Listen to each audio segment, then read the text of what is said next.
associated with the U.S. Army. Money was tight, forces were cut, units deactivated, procurement deferred, training reduced, and many of the most important lessons of World War I forgotten.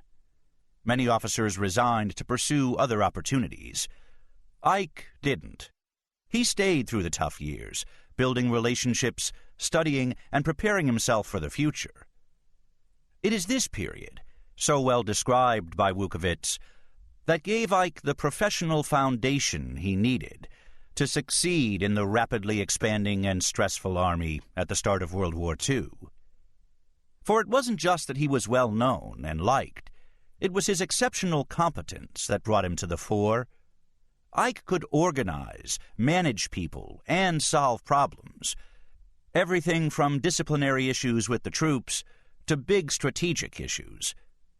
He thought clearly and spoke directly, and these were the skills he needed when he got the big job, commanding U.S. forces in the European theater of operations. From here on, Ike's public record is well known, but superficial. He went on to command Operation Overlord, the D-Day invasion of Normandy, led Allied forces into Germany, and then, after the defeat of Nazi Germany, returned home to a hero's welcome and subsequent election as president. The truth, as John Wukovits tells it, is considerably more complex and interesting. Ike had to build a team of not only U.S. but also British officers, many older and far more experienced than he was. He had to grow through the vagaries and setbacks of war, losing a crucial early battle and almost losing his job, while he handled the enormous egos of political leaders and military rivals. He suffered isolation and loneliness, deprived of close family, and subjected to a staggering workload. And yet he bore it all with skill, charm, and outward good humor. In the end, Ike was defined, like most generals, by the success of his campaigns. In leading the victory of Allied Command Europe, he had defeated the most competent enemy the United States had ever faced. And yet, strangely, he is remembered within the armed forces more as a political general than a warfighter.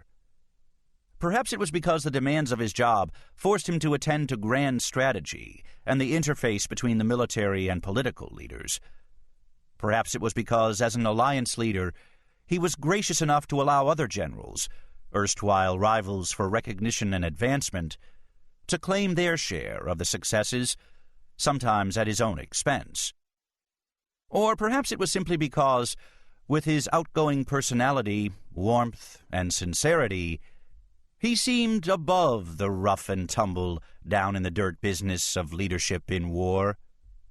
But, as John Wukovits makes clear, Ike was every bit the combat general, from his passion for the troops to his ability to make the tough command decisions. I believe the record shows that had he been merely a division, corps, or army commander, he would have been every bit as successful as any of his rivals. But Ike was required to do and be something more. He was the first of the modern military leaders to operate at the military-political command level. As such, he set the standard for all to follow. It's true that he went on to become president and made key decisions there, too, ending the war in Korea, refraining from joining the French in a futile effort to fight Ho Chi Minh in Indochina, castigating our British and French allies for the 1956 invasion of Egypt, and a host of other great calls. But it was as an Allied commander that Ike is most worthy of study and emulation.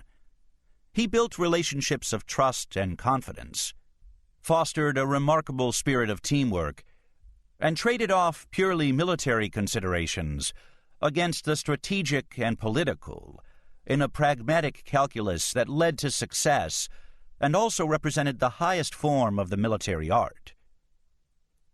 These were the remarkable contributions of the man from Abilene, a true American hero and a lasting inspiration in generalship. And most everyone in America, and much of the world, admired and liked him to boot. General Wesley K. Clark.